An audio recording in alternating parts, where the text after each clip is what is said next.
វីដេអូថ្ងៃនេះប្លែកគឺខ្ញុំនាំអ្នកនរគ្នាមក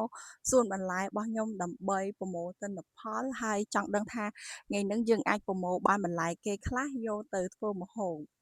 ហើយដំណងនេះហើយខ្ញុំដាំខ្លួនឯងបូខ្ញុំដាំនៅក្នុងផើងហើយក្នុងផើងហ្នឹងគឺអត់សឹងតែអត់សូវមានដីទេមានតែជីប៉ុន្តែមើលស្លឹកដំណងទូចមួយអត់បងអាចមើលបានណាស្លឹកដំណងតូចតូចមែនតើហើយអត់ក្រាស់ខ្មៅខ្លាំងហ្មងហើយនេះដូចដំណងពីរហ្នឹងណាខ្ញុំឃើញវានៅតូចខ្ញុំមិនបេះទេខ្ញុំទុកថាឲ្យវាធំវែងអញ្ចឹងទៅអាហ្នឹងចាំយើងបេះមានណាទុកយូរទៅអត់ធំនៅប៉ុណ្្នឹងដដែលហើយចាស់បាត់អញ្ចឹងក៏អត់បេះទេទុកវាដើម្បីយកគ្រាប់ធ្វើពូជតបងប្អូនអាចមើលវាទូចមែនទែននេះមើលអានេះទូចលលួយបាត់ហើយនេះអីយ៉ាមានមួយនេះរៀងធំដែរមកល្មមស្លនេះប៉ុន្នេះល្មមស្លបានបេះអានេះមួយសិនមានតាហ្នឹងមួយឯនេះដែលបេះស្លបាន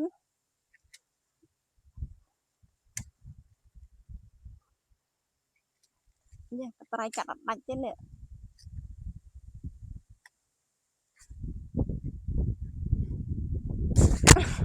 បានមួយនេះអាផ្សេងខ្ញុំគិតថាគួរតែកាត់វាអីយ៉ាគឺត្រៃនេះកាត់អត់មកទេត្រូវយកក្បិតសិនអាតូចនេះអីហ្នឹងណាគឺខ្ញុំបេះហើយព្រោះអីវាអត់ធំទេវាទូចប៉ុណ្្នឹងឯងដូចវាអត់សូវមានជីល្អក៏មិនតែផើងហ្នឹងសិតតែជីហ្មងសិតតែជីកពុកខ្ញុំធ្វើខ្លួនឯងហើយមានអាចកមានអីហើយដីតិចមែនតើណាតែមកផ្លែទូចអញ្ចឹងបេះហើយផ្សំតិចបាន3 4សឡដែរមកបែកខាងនេះម្ដងបែកខាងនេះមករះមើលមានចេញផ្លែអីអត់អូមានផ្លែតើផ្លែខ្លះទុំបាត់អីហ្នឹងអូដាក់មេខ្លះចង់ងាប់បដៅហើយនេះរុំអានចេះទៅកុំឲ្យសัตว์ច្រឹងវាចាស់បើមិនចឹងទេអត់បានផ្លែហូបទេរវល់តាហ្នឹងឯងចាស់យើងមកអ៊ុតមើលសាច់ម្រះយើងមិនដែរអូល្អខ្លាំងម៉ែអូ my god នឹងដូចជ័រអញ្ចឹងណាអូហើយអានេះយកវាបានបាញ់ថ្នាំអត់មានអីទេអត់មានបាញ់ថ្នាំថាកុំឲ្យសត្វស៊ីទេគឺយើងសុកចិត្តហុំនឹងថង់กระดาษអញ្ចេះដើម្បីការពារសត្វចាស់អូល្អខ្លាំងហ្មងណាដល់តាពេលល្អចេះពេកទៅអត់ចង់ហ៊ានបេះទេទុកមើលអូល្អខ្លាំងម្ល៉េះហ្នឹងមិននឹកស្មានថាធម្មជាតិវាបានល្អចេះសោះគ្មានប្រើថ្នាំបានបន្តិចអូយអត់ចង់បេះសោះតែត្រូវតែបេះហើយទុកតិចទៀតទុំហើយនេះចឹងយើងអត់មើលផ្លែផ្សេងទៀតនេះអានេះហុំដែរអូអានេះទុំអីហ្នឹងអូនេះទុំបាត់អីហ្នឹងនេះបងប្អូនទុំអញ្ចឹងយើងបេះទៅប្រលេះយកគ្រាប់ហាយកពូជដាំតទៀតដូចជាអស់ហើយមករះអត់ឃើញផ្លែទេផងផ្សេងក្តាប់ទូចណាចាំយកថង់กระดาษមកហុំទៀតកុំឲ្យសត្វចាស់ខូចតោះយើងទៅមើលដំណាំផ្សេងទៀតមានកត្រកអត់មានអីទេយើងមានតាអានេះគេហៅគេកតោដោយសារតាការជាងសំណង់គាត់មកធ្វើលបងក៏អបប្រមូលទៅយើងឆ្នៃយកមកទុកដាក់បន្លែទុកដាក់អីយើងដូចរបស់ណាដែលគេទុកចោលអញ្ចឹងយើងឃើញអញ្ចឹងកុំប្រមូលចោលយើងយកមកមើលក្រែងថាឆ្នៃប្រើការចេះឃើញចំណេញលុយមិនបាច់ចាំទិញកត្រកអូបងប្អូនអើយអាចេកនេះហាចេកណាំវ៉ាទឿអូយល្អខ្លាំងហ្មងហើយឥឡូវចេញកូនមកទៀតចាំបាយកូនហើយនេះលហុងទិញពូជគ្រប់លហុងហ្នឹងទិញក្របពូជដាំអត់ល្អសោះអូយមើលនេះដើមចេកណាំវ៉ាទឿខ្ញុំអូយដើមឡើងកម៉ាប់ទឹកឡើងល្អប៉ុន្តែអត់មានផ្លែទេអត់ទាន់ចេញផ្លែទេដាំអត់ទាន់បានមួយឆ្នាំហ៎អូនេះបងប្អូននៅមកមើលននងសម្រាប់ននងមកគុំនេះហាមិនមែនជាននងដែលខ្ញុំដាំទេគឺនេះដើមហេតុខ្ញុំដាំដើមចម្ពូនេះដើមហេតុខ្ញុំដាំដើមចម្ពូទៅខ្ញុំដាក់ ជីខ្ញុំដាក់ជីអាចគោអាចកដោបហើយជីកប៉ុកខ្ញុំធ្វើទៅរួចទៅវាក៏ចេញកូនននងដុះមកហើយបងប្អូនអាចមើលស្លឹកបានណាអានេះរបស់គេមិនបានថែមិនបានដាំដុះដោយខ្លួនឯងនិយាយពីស្លឹកនេះធំៗណានេះមើលបាត់ដៃខ្ញុំអូឡើងពេញមកបាត់ដៃហ្មងហើយខ្ញុំថតប្រហោះហើយខ្ញុំថាហ្នឹងដើមននងអត់មានអាគេជឿទៅថាតែឃើញមានននងណាស្លឹកធំទេអត់ទេននងនេះស្លឹកធំមែនតើហើយនេះមើលផ្លែក៏ធំដែរផ្លែនេះខ្ញុំរុំអញ្ចឹងឯងខ្ញុំខ្លាចសត្វច្រឹងវាចាស់ហ៎បងយើងធម្មជាតិយើងមានបាញ់ថ្នាំយើងត្រូវរុំអញ្ចឹងឯងនេះមើលផ្លែអាយខ្ញុំអត់មិនបកចេញអញ្ចឹងផ្លែឡើងបោះកោឲ្យផ្លែខ្លាំងជាងអារបស់គេដាក់ជីទៀតអាគេដាក់ជីក៏អត់សូវល្អសោះដល់អាគេមិនបានដាក់ជីបានថែដោះតាមដំណើរនិយាយពីថាល្អធម្មជាតិមិនចឹងហេតុអីវាអាចយុត្តិធម៌សម្រាប់ធម្មជាតិតែមែនទេពេលដែលគ្នាដោះមកហ្នឹងក៏ខ្ញុំស្រោចទឹកអត់ឈប់ដែរហ្នឹងពេលរាំងភ្លៀងរាំងអែតភ្លៀងអញ្ចឹងយើងស្រោចដែរយើងឃើញវាដោះមកធម្មជាតិយើងមិនបដ ாய் វាដោះធម្មជាតិដែរស្រោចទឹកអីគ្នាទៅណែ My God អូយបើរាប់ជីឆ្អាមប្រហែលឆ្អាមទៅមួយឆ្អាមពីរឆ្អាមចាអូលងអ៊ុកនេះកំពុងគួរកັບចាណាយើងបេះស្លឬក៏យើងຕົកធ្វើពូជតណាគួរកាត់តែម៉េចនេះបាទនេះបន្ទុកឲ្យទុំយកធ្វើពូជហើយបានយកជាសបកដោះខ្លួនទៀតដោះខ្លួនលេងចាន់លេងអីនេះកាត់ឬមិនកាត់កាត់ហើយកុំកាត់ច្រើននៅសល់ផ្លែច្រើនទៀតណាអូយល្អម្លឹងលោកអើយណាមកយើងកាត់វាហើយ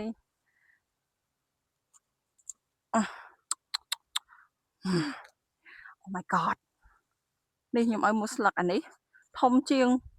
អាស្លឹកខ្ញុំបង្ហាញមុនទៀតណាធំជាងបាត់ដៃខ្ញុំនិយាយទៅពីបាត់ដៃខ្ញុំបានស្លឹកនឹងមួយក៏ល្អម្លេះអាធម្មជាតិហ្នឹងក៏ល្អម្លេះននងនេះចេញមកផ្លែទៀតហើយអញ្ចឹងយើងរុំវាទៅកុំឲ្យសត្វច្រឹងវាមកចាស់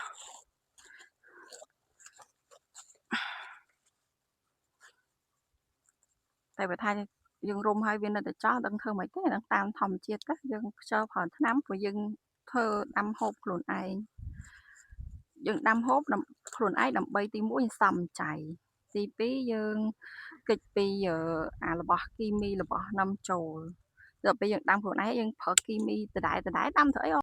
ទិញសាហូបទៅ1000 2000ហើយបាត់ហើយដំណងនឹងសាថោកហ្នឹង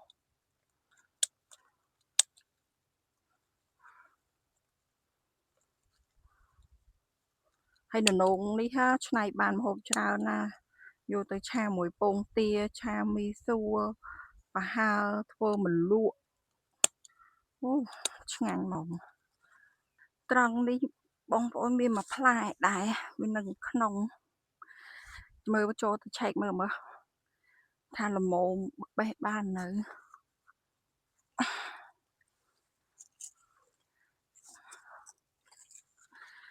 អានេះខ្ញុំមិនបានធ្វើរងធ្វើអីទេអាឈើយើងកាប់ហើយយើងដាក់គោទៅទៅពេលដល់វាដោះកន្លែងហ្នឹងយើងឲ្យវាឡើងតាមដំណើរនេះអានេះក៏រុំដូចគ្នាបងរុំទេច្រឹងហូបជំនួសមនុស្ស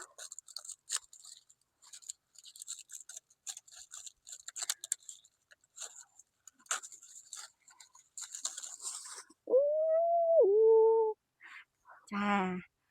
អានេះអត់ធំទេប៉ុន្តែសម្បល់វាមើលមកប៉ុណ្នេះគឺយើងបេះស្លបានហើយយើងរកផ្លូវចេញវិញសិនឥ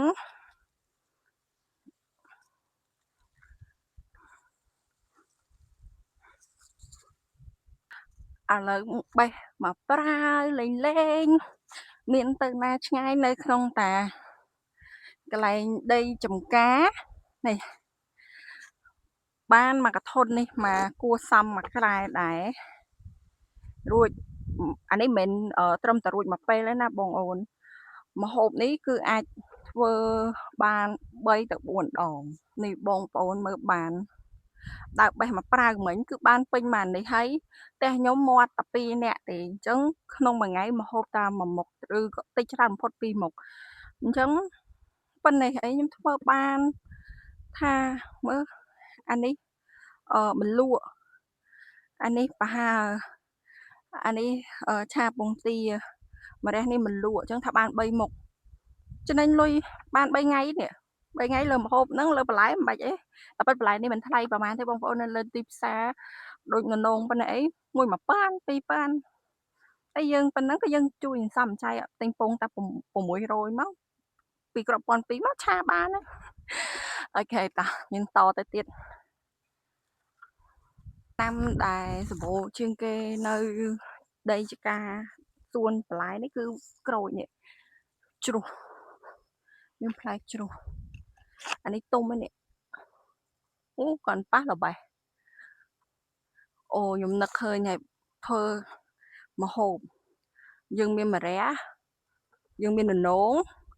ហើយយើងមានក្រូចឆ្មាអញ្ចឹងយើងធ្វើទឹកគ្រឿងមលក់ននងម្រះមានចំណេញឃើញដាំក្រូចឆ្មាល្អត្រង់ថាអីបងប្អូនក្រូចឆ្មាពេលខ្លះនៅលើទីផ្សារមួយគ្រាប់ប៉ិនខ្ញុំបេះហ្នឹងមួយគ្រាប់500បាត់ឯហ្នឹងហើយពេលយើងដាំខ្លួនឯងថាច្រើនពេកហូបអត់ទាន់អត់ទេបើថាវាទុំស្រស់គ្នាយើងហូបអត់ទាន់ណាយើងគ្រាន់តែកាត់វាហើយច្របាច់ដាក់ដបផ្លាសេទុកបានយូរហើយធ្វើទឹកត្រីផ្អែមអីធ្វើមិនមែនធ្វើមួយផ្លែណាធ្វើម្ដងសុទ្ធ10 20ផ្លែហើយបើក្រឹប500អូសន្សំលុយយកបានច្រើនណាស់ហើយអានេះដើមបឺនេះដាំដឹងដែរអត់ដឹងថាបានផ្លែមិនបានផ្លែទេពួកដើមបឺនេះភាគច្រើនគេដាំនៅដីក្រហមហើយដីខ្ញុំដីកាលពីមុនដីព្រៃហ្នឹងចឹងបានប៉ុណ្ណឹងគាត់ថារស់ហើយតែផ្លែមិនដឹងមានផ្លែអត់ទេហើយអានេះគឺដលងជ្វានេះអូកើតមែនតើនេះប៉ុន្តែមើលមិនសូវធំទេហើយអានេះខ្ញុំទៅដាក់ដាំការខែ7ឯចាំខែ10ចាំយើងមកគាស់ខ្ញុំថតវីដេអូឲ្យមើលពេលគាស់មកតង់ទៀតហើយខ្ញុំមកបង្ហាញផុសតាងរឿងផ្លែននងមួយទៀតខ្ញុំនៅតែអស់ចិត្តសំបីខ្ញុំអ្នកដាំក៏ខ្ញុំនៅតែអស់ចិត្តថាននងអាផើងមុនខ្ញុំបង្ហាញបងប្អូនទៅខ្ញុំដាំក្នុងផើងក្រែងថាស្លឹកវាមិនល្អវាមិនថ្លោះអីចឹងណាតែអាលងនេះគឺដាំផ្ទាល់ដីដូចគ្នាហើយដីនេះបងប្អូនមើលបានសិតតែជីតែមើលស្លឹកដូចគ្នាមើលអាក្នុងផើងហ្នឹងអានេះគឺយើងដាំឃើញវាទៅជាអញ្ចឹងអាពេលធម្មជាតិដោះឯងនោះនិយាយពីស្លឹកធំផ្លែធំហើយស្លឹកឡើងបៃតងខ្ចីបាទនេះស្លឹកលឿងមើលទៅស្មានតែងាប់តាតែដឹងមិនឲ្យតែខ្ញុំដាំមិន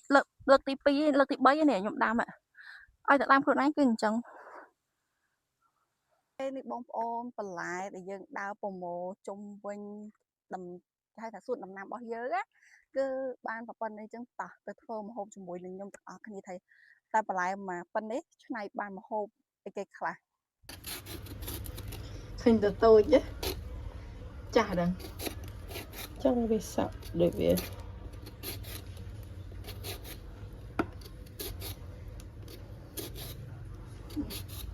នំដឹងមើលប៉ុណ្ណាបេះបានធូស្ពតឡើងសកៃហ្នឹងនេះស៊ីអត់ទេ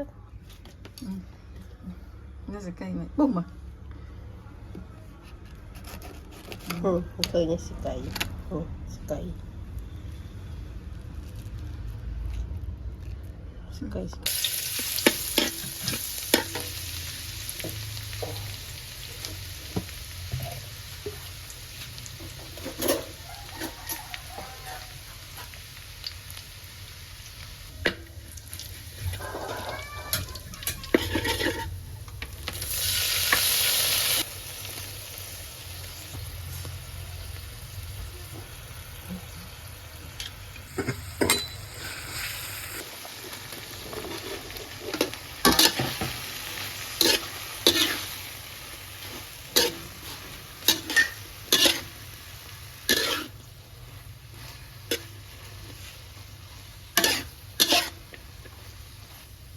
នេះមុខម្ហូបរបស់យើងគឺឆាដំណងជាមួយសាច់ជ្រូកចិញ្ច្រាំដំណងដែលយើងបេះពីសួនបន្លែយើងអញ្ចឹងវីដេអូមានតែប៉ុណ្្នឹងឯងបងអរគុណ